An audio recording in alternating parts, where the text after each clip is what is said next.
Now our first player, sorry Chris, in the bottom right, representing ePugs, which is an organisation from my boys in the UK. He is the French Zerg player. He's Garitos. In the top left, representing Starcom, I believe, it is Braddock. Braddock, Braddock, whatever you want to call him. You can say either. He doesn't mind because we asked him. I think Braddock is just easier to say, I so agree. I say Braddock. I agree. I like it more as well, but it's it's always nice when they don't really care. It doesn't really matter. They don't throw a wrench in your side. Now, I feel like Braddock is more.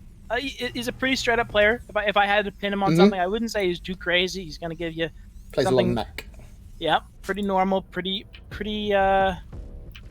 strong, and I do think TBZ is something I feel like I haven't seen a ton of. Like we don't know if Braddock likes this matchup or dislikes this matchup, or I'm not sure how these players feel about this matchup or how they feel about each other. I mean, both guys have been on Europe for so long and around similar MMRs. I'm sure they've played a bajillion games. And it's always funny when you have a matchup like this where you've played so much versus your opponent, where there's mind games on mind games where you know that they know what you want to do, and then you're trying to play into that. So things don't always look 100% normal just because you're playing into the fact that they kind of know you and you kind of know them. Yeah, we're seeing some standard openings here. I'm not sure about Submarine. I don't think it's a terrible mech map. I think there's some good places, especially around the third, to siege up with tanks, and some very narrow choke point entries into the natural and the third area, which is very difficult to flank or get very good 360 surrounds on. I don't love it as a Mutalist map. I think there's not a lot of dead space. The map generally is just so small and easy to get around. I don't anticipate we have a 50-minute game on this map, that's for sure. It's going to be strange. We have the Fleet Reaper coming in here now. Will he get a kit? No. It's actually, I like that point you said, where it's funny because this is a map that's so small, but actually sometimes you can get a nice setup 3-4 bases with your tanks, and it actually can be kind of hard to break a little choke point. So I actually agree. I don't hate this map for mech and for some turtle style, because it actually, like even at the natural, you can defend your low ground base and fast roach one, which actually, if I had to guess what Garitos would do, I would actually expect maybe a lot of mid game roaches, things like that, just big roach masses, trying to find damage, and he's gonna go for something here. I definitely think there's a lot of potential here. It's so quick to get across the map and reinforce as well as the Zerg. Defender's advantage kind of loses its props when it takes you like a quarter of a second to get across the map. So we do see the first couple of Hellions coming in. We've not really seen any big indications. We have a tech lab going down onto the barracks, but of course that will swap onto the starport. Most likely we will see... Is it going to see Banshee, or is it going to be something else? So a little bit supply blocked here is Garitos, only able to make 4 roaches right now. Didn't have his overlords completely warped in. Now, we saw this basically the same exact thing play out versus when Aquarion played Sort of earlier, where actually looks like basically the same build, a handful of roaches and just into drones. Now, I think it was Aquarion was able to get a pretty fast scout and was just able to instantly deflect it. And we do see the fast scout again from Braddock, so actually playing out pretty similarly. We see the Banshee fall up, we see the drones, and we noticed from the last game, not the end of the world, these roaches, not the end of the world. We do see a couple of units going down early here. We lost a Hellion, a Reaper, and a Marine just for 4 lings, so a pretty good start here for Garitos in the other side of the map. Now, this time the roaches are going to be able to get in. They do commit. We didn't see that in the series between Sort of and Ruben earlier today. So we're seeing the roaches now getting quite a lot of damage, and this initial roach push, killing 5 workers, that's not a bad start. May even be able to take a Hellion down, no, not quite. How do we like that? I wasn't sure, to be honest, in the beginning, because I was like, well, I'm not, because now the issue is, like, he finds 5 drones, and he actually got, or 5 SCVs, and he found good damage. But the issue is now he has to make new roaches to handle this attack. Yes. So that's kind of where the issue lies, that you kill some workers, but also now you're not droning yourself. And we do see a lot of Hellions, but a nice wall here from Garitos, and he is going to hold. And now, I like this forward Spore Crawler as well. It makes the Banshee not easy to just easily drone. But we do see Braddock looking for some damage with these Hellions, and I don't know if he'll be able to find too much, and I'm starting to like this for Garitos.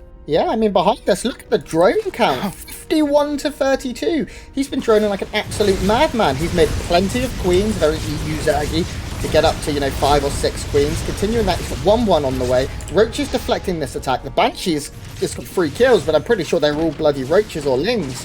It's not really. Okay, now a queen goes down. That's a little better. Oh, that was the last second. Yeah, just got that chance. It looks hilarious with these three Evo chambers in the natural. I wish one was a Roach horn just so I would feel better about it, but not that it matters. Range upgrades as well. Yeah, seriously. But yeah, I mean, we have a massive work lead, and if he doesn't take big damage, but now, I don't know if he has a lot left. There is 5 aliens fighting 4 drones instantly. The Banshee's just shelling away on the Roaches above. And I don't know if Garitos got a little bit greedy now. Yeah. There's a lot of drones falling. Yeah, lots of drones going down. Drones being forced to fight as well, and they're still not going to kill everything. 11 go down. I mean, he's still at 61. Continuing to rise. He's at 70. I mean, despite losing 12, he's at 65 drones. I think he must have had a lot in his other base or something. Yeah, it felt like he killed a lot, but then he still had a lot. And yeah, I'm with you. Now I do like this for Garitos. And we do see Bio. We do not have Mecha this game. No. And he's just going for that. This is like the meta EU build right now, where you just go kind of really heavy upgrade Lings for a while, get Ling Bane going. And actually, you see, I don't know if we'll see it on this map specifically, but you do see a decent amount of just Ling Bane, and then you just Ling Bane. You don't go Mutas, you don't go anything else. You're just on Ling Bane for like a majority of the game. Like Rainer enjoys styles like that. So we're gonna see some Burrow Banes. A small, narrow map. I mean, it certainly has its benefits. There aren't many attack paths, and especially if you can catch your opponent off guard, and he is playing Bio, which has been established. Garitos so far impressing me this game. I mean, he still did take damage. We can't underrate that enough. But he has Banelings coming, he has Burrow coming, he's got more Roaches, he's got Lings. He's hit the point of drones that he wants, and he's hit it nice and early. Creep is beginning, he's got 3 queens actively working on that. We're going to see a couple of the Banshees come back, maybe try and push that back here, look for a bit more damage. But our Zerg is looking pretty good so far. Yeah, I agree. He definitely took damage, but I agree he definitely got the better end of that early engagement. But we do see some nice harass to snipe some of the creeps. And these queens actually don't have energy. 3 queens with no energy. I guess Garitos is doing good on his macros. None of them have energy, but yeah, he's drop being annoying. And I will say the creep being this far back is pretty painful. And I don't know, interesting style here from Garitos. We see a couple Ravagers coming out, the Roaches. Now we see some Banelings being morphed, and he is very low on gas, so he does need to get some extra gas going, I think. But we have Baneling speed coming in. I say the name of the upgrade, but I always say it wrong, and Americans shout at me. Lots of Lings pushing this back, and we can see Garitos is listening to us because he's paying attention to his creep. He's even got an Overlord here trying to connect the gaps so he can get creep up to the middle of the map, but it is still very underwhelming. The queens are running around with the army right now, and they're not really spreading despite having the energy to do so. They're having to track down these Banshees, which have been nothing short of just the most frustrating. 13 kills between them. But behind this, Garitos is doing good. He's got 2-2 on the way, and it's already about halfway done. He's adding in Ravagers. He's now going up to nearly 80 drones. And there's going to come a moment of time where he just absolutely explodes on the map. Look at his money, I mean. Yeah. Dude's balling.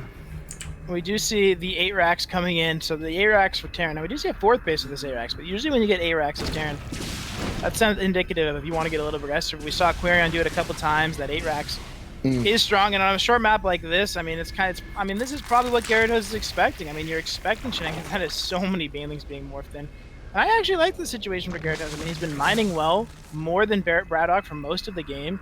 I would like to see him kill some of these rocks around his base just to give himself some more chance when the fight actually goes down. But all in all, I can get behind a lot of the moves that are being made.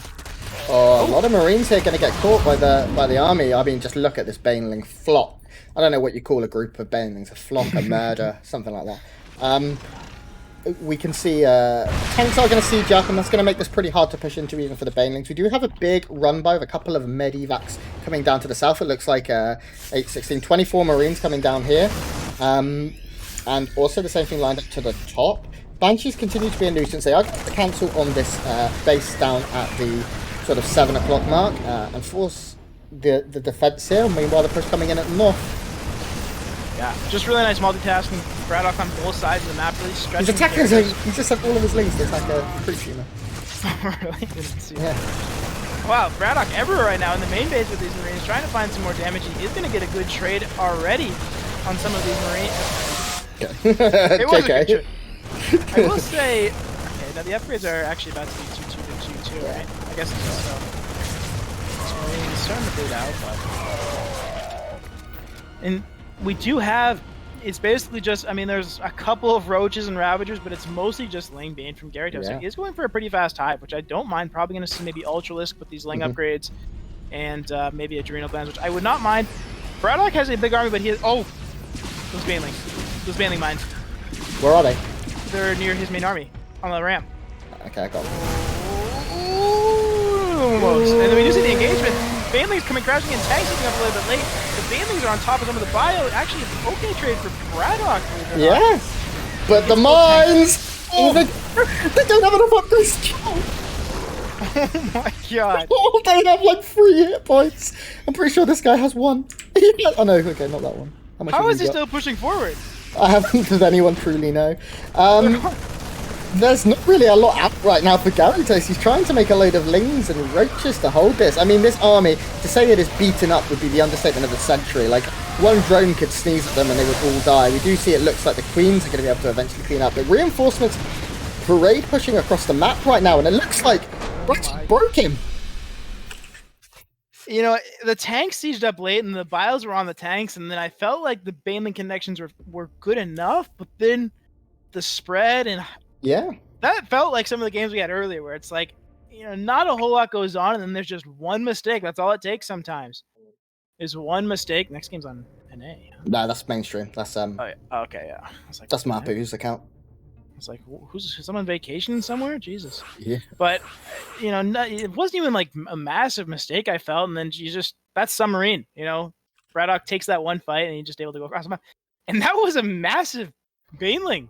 Like, those are massive. Yeah. If he had had one more Baneling there, he would not have lost the game. Killed everything. Yeah. He would not have lost the game. That's crazy when you think about it. Fun first game to get things started. Definitely on Submarine, but now we move to a more standard map on Eternal Empire. For what possibly, Mr. Cannon, could be our final map of the night. Yeah. At least on Eternal, we're probably going to get something a little bit lengthier. Yes. You would imagine. It's going to be a 2 racks now. It's going to 12-pull drone pull. Yeah. Oh. Actually, I wouldn't put it past Garitos to do some some Ravager push. Yeah, he's got some proper early game builds. Definitely. I've heard rumors of ZVZ specifically where he's got a lot of all-ins and he's very difficult. We will be getting into it very soon. Just waiting to see if the players are ready and to get our French and German and Russian co-casters in here. There are many foreign language streams, guys. Make sure you check them out. You can go to tl.net for a list of all of them. And of course, there is the mainstream currently covering, I believe, Cyril versus Vanya, and then moving on to Latin America to finish that region off.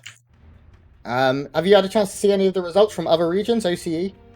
I have been following it a little bit, yes. But... Okay, because I was pretty surprised to see that Risky went 0-3 today and was eliminated. Yeah, I mean... That's the thing. It's like, you know what it is?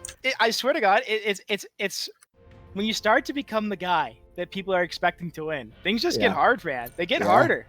It's like, I remember what happened to me for a long time, where I was that guy that I was starting to make some waves, and then you become that guy that, you know, you go from the guy that's like, oh wow, you know, M. Canning's upsetting, he's made challenger, he's doing this thing, but then I go that guy that's made it a couple times, then you have the expectation that I'm gonna make it, and that's when it's like, well, now I'm a cusp guy, you know. It's like I don't always make it, so it is tough once you start to get that rep. You know, Risky, of course, someone you kind of expect to win.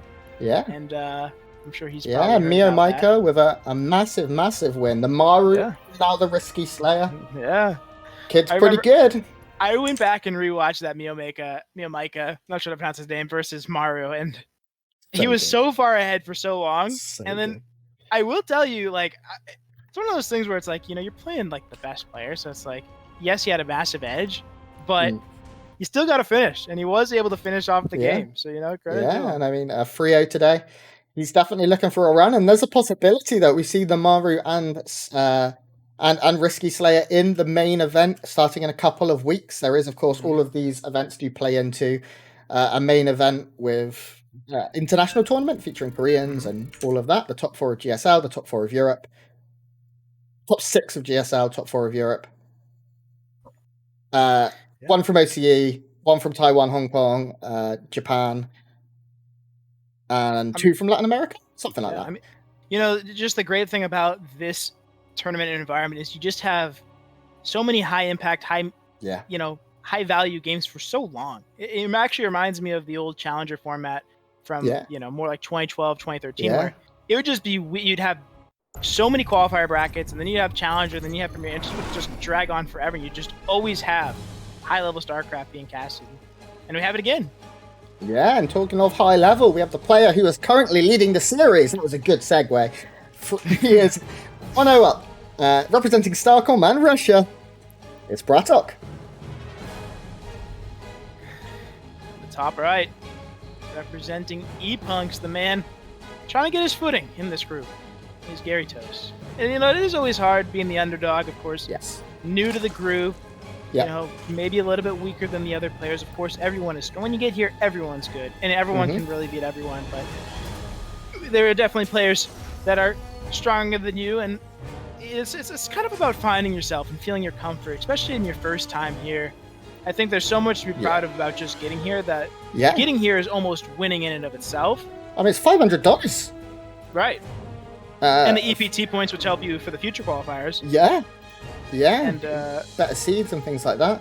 It's super impressive, and I think Garitos, no matter what happens if he watches this back, should be proud of himself. I know he's not yet quite managed to get a win on the board, but once he breaks that barrier, if he can even win a couple of series, it's an extra $125 for every series he wins. And I'm sure, is it the same in NA? Is it 125 for each series? Less. It's 100 per series, and it's I think. Like if I go 08 or 07 in my group, I only get $350, something like that.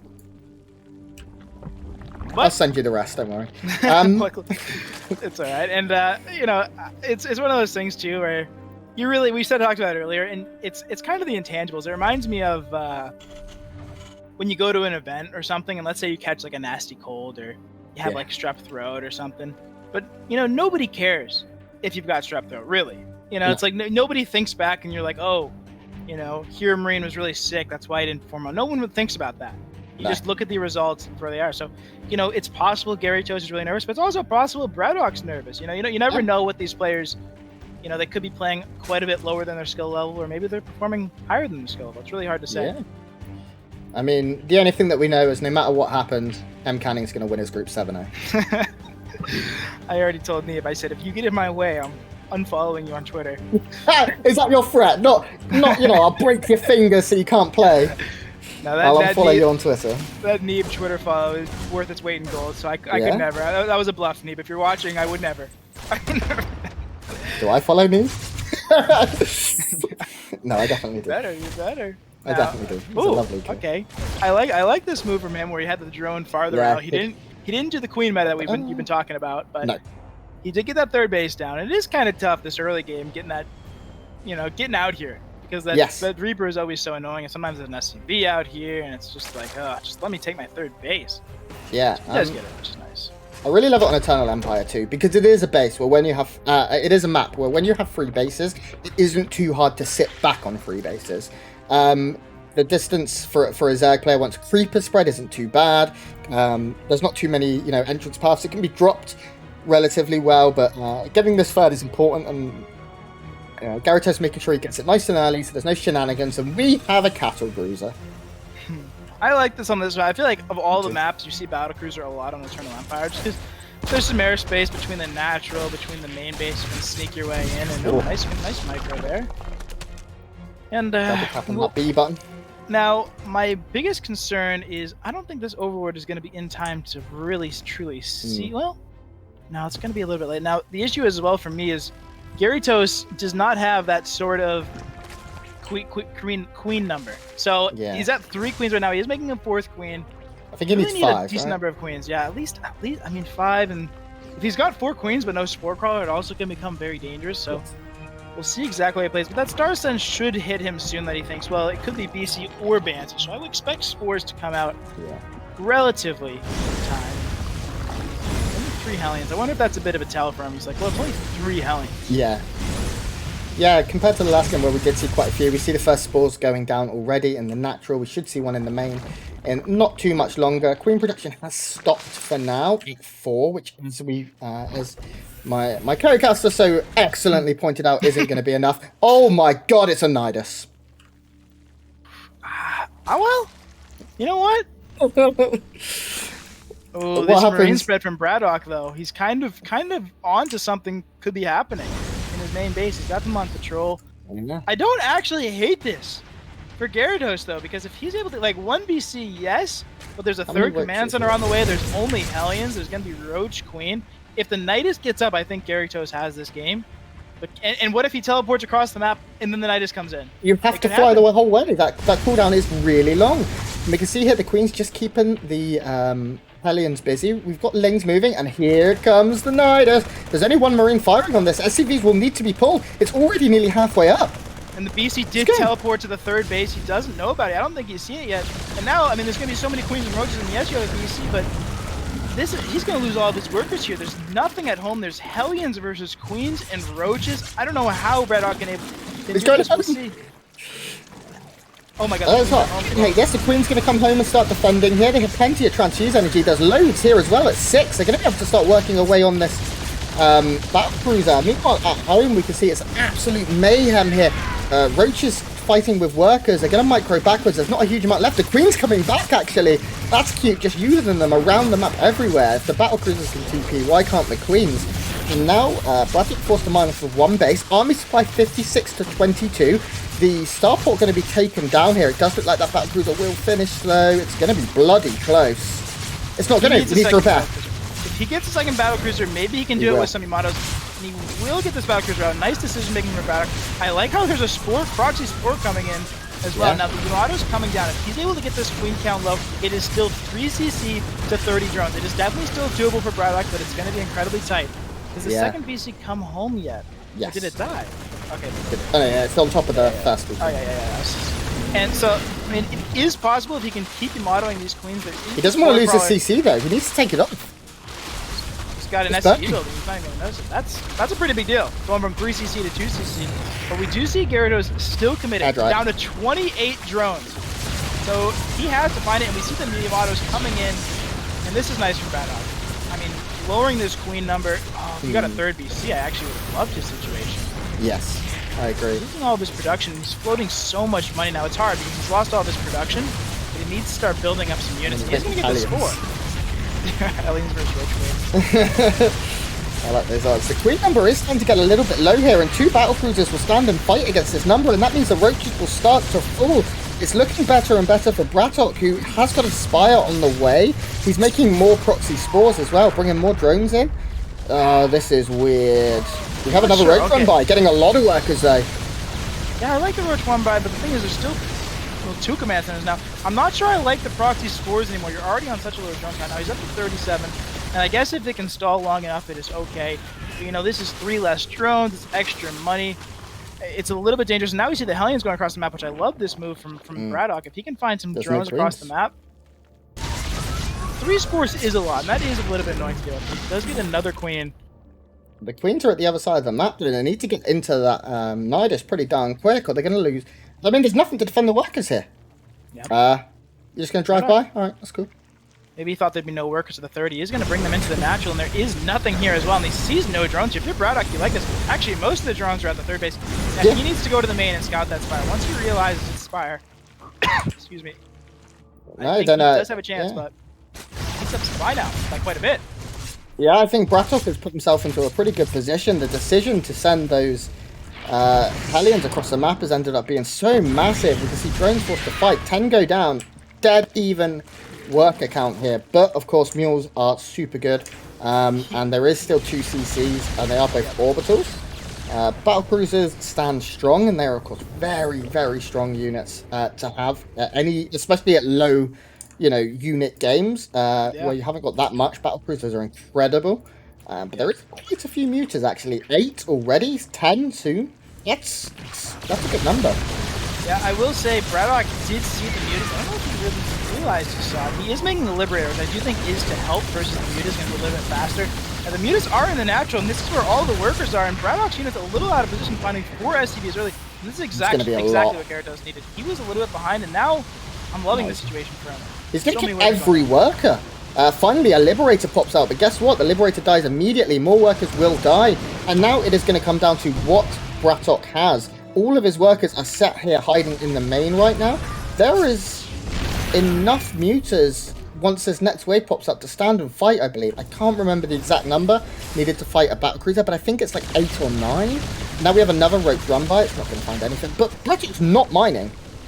Yeah, that was an amazing move for Garitos. Braddock just got a little bit too preoccupied with this Nidus network, and it allowed Garitos to get out this natural and find so much damage. I actually love this spot for Braddock. They had the same amount of workers. I actually thought Braddock had an okay army. The issue is with Braddock, he's got no tech, he's got no bio follow-up, he's really far behind on production. Yeah, he's just got the star board. A Rax, a factory, and stuff. With no like, where do you even go? All the mules. All of these mules. All fresh mules. Oh, that's beautiful. Very nice moves. And it's one of those things, it's almost like Zerglings, where yes, he's not going to kill this battlecruiser right now, but he's killing so many workers that it doesn't really matter. Yeah, and behind this, he is droning up. He's getting queens again. We're now looking once again at soon to be 5 queens. Like, it looks like Garitos is just like 5 minutes into a standard game, whereas it looks like Braddock is 3 minutes into a standard game, but with battlecruisers. It's starting to get a little scary. +1 air weapons coming out. It feels like our Zerg is really starting to pull ahead. I mean, the supply literally exactly double, right? 80, 70, no, it's changed now. Hiccup. But the Zerg is just killing every worker. It's 47 to 16, and that number's really going to go down. The battle cruisers are going to stand and fight against these Mutalisks, which are getting repaired, but of course the Muta is just very good at killing the repair units, and I think, unfortunately for Braddock, we're going to a game 3. The Widow Mine's fallen. I like the decision for Widow Mines and maybe trying to get some miracle Widow Mine hits, and actually they had Cloak, but they both died before they were able to get into that. Oh, the 2 Widow Mines in the main. I mean, a little bit of damage, but he's just down to so few workers at this point. Yeah, 14. You know, if you're Braddock, you're not exactly sure the worker count. Maybe you think he's still on low drones, but it's just who it is. And Garitos steals one away. You know, it's a real scrappy game. I liked that game a lot because I like the decision making. I mean, maybe it's a map where you feel like players are going to be going battle cruiser, and the timing. You know, if that was Cero playing, we would have been saying, "Wow, he knew this timing exactly, right?" The BC teleport across right when the Nidus. So, I mean, kudos to Garitos. He knew that. I mean, BC TP'd, Nidus got up, and actually, it was looking. There was a point where they both had 28 workers, and I thought this is going to be good for Braddock, and he was like almost up supply. But then the Nidus, he got preoccupied with the Nidus, and then later in the game, there was an Overlord in the main base that Braddock cleared up, and then when Garitos saw the Overlord getting cleared by the BC, he just went to the natural and killed all those mules, and good decision making, and he gets his first map win. Yeah, and I'm Canning, do you remember your first map win in a Premier tournament? Because that was Garitos's. That was his first ever map win in a Premier tournament. I don't think I do remember it, and that, I mean, this was back when we just had the four stages, right? It was GSL style groups, but yeah, I mean, you're living. I mean, you're living.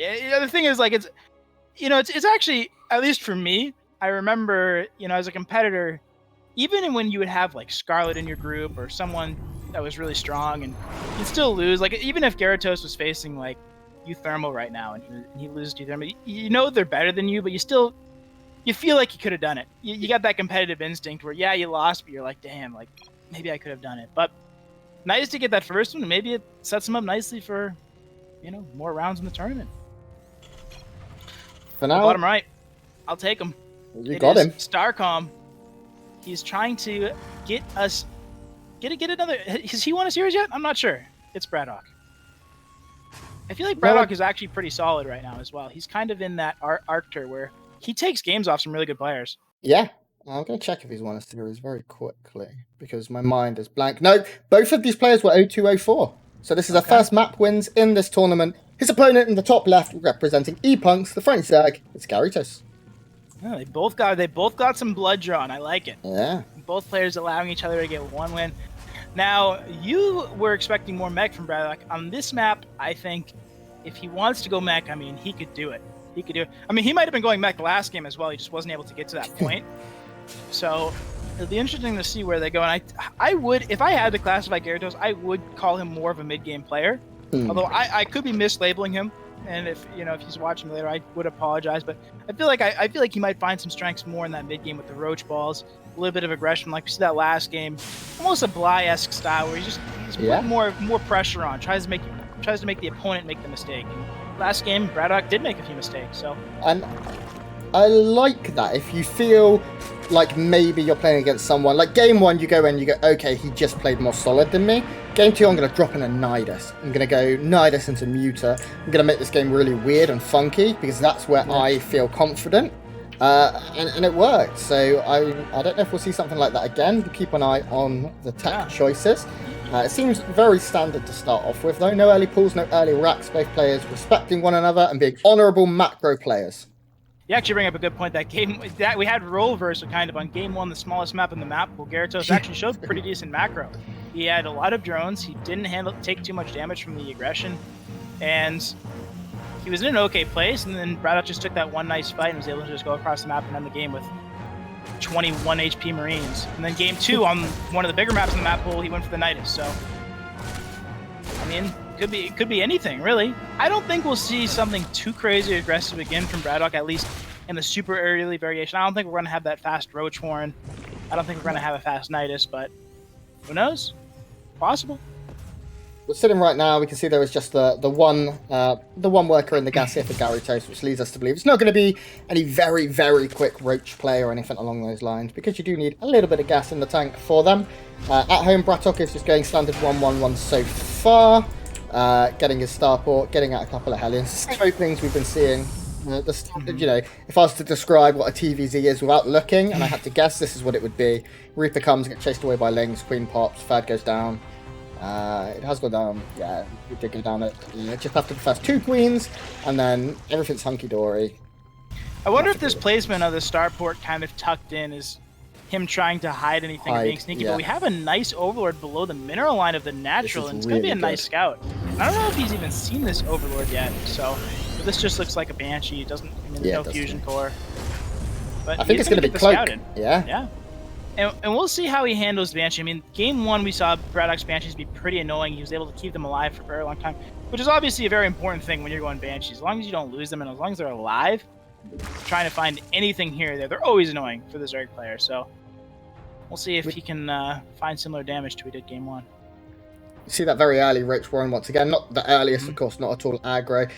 Mainly, you can get 4 or 5 defensive Roaches very good against these Hellions, and if there were to be a Hellbat push or anything really off meta, he'd be prepared for it. It doesn't cost too much, and it allows you to be pretty safe. 4 spores already on the way. That is even a forward spore. Yeah. Has he seen it? He hasn't, right? Oh, he has. He just popped in and saw it. Yeah. I really am a big fan of the forward spore because I feel like a lot of times where damage happens is the Banshee just going in between. Making the Banshee wrap all the way around that spore power is actually very nice. I'd like to see a few creep tumors on this 3rd base as well. But he's got so many Queens, he's got Roaches, and I think he's going to just drone up pretty hard here. I think he knows he's pretty okay. He doesn't have an amazing wall at the net. Okay, yes, he does. Well, oh, nice play from both. It was actually a bait, but then Braddock realized it was a bait and didn't go in. Yeah, that was a little bit squeaky bum time there, as we call it. This Banshee proving to be a little bit annoying. It's going to start peppering down on these Queens, not to find any damage here. A couple of workers going down to the Hellions and the Reaper force. Any Roaches made? No. Was a Roach Warren? It did complete, didn't it? Yeah, so no Roaches made. Slightly surprising. I thought we would see maybe just a couple to push away the Hellions. But that's not going to be the case. Banshee doing a good job, although taking quite a bit of hit point damage right now. Did we see a second Banshee? Yes, which is sitting at home right now in case the Roaches do come across the map. So all in all, everyone's very happy. Worker count's pretty even, but I'm sure Garitos will be looking to drone up very heavily soon, as he does have a lot of lava. And we wait to see what this game awaits. It's going to be Bio. Yeah, I feel like somewhere along the way, it worked out well for Braddock. I mean, the drone count is not that high. Now we see a bunch of drones in production.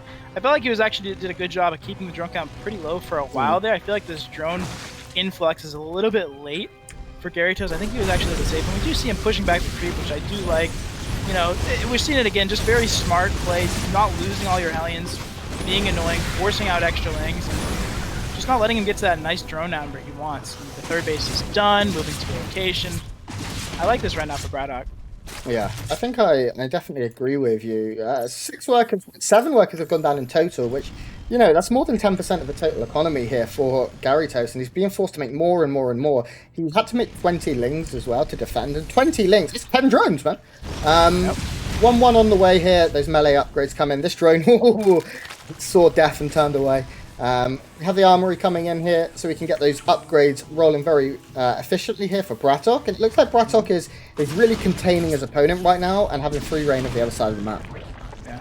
Sometimes it can be a little bit misleading, the Zerg work account, because, you know, they're going to have to take all their gases, they're going to have to make more structures, they're going to maybe a Hydralisk den, maybe a Spire. So actually, you know, even when you're on 60 drones, you can sit at 60 drones for a while because you have to make all these other buildings.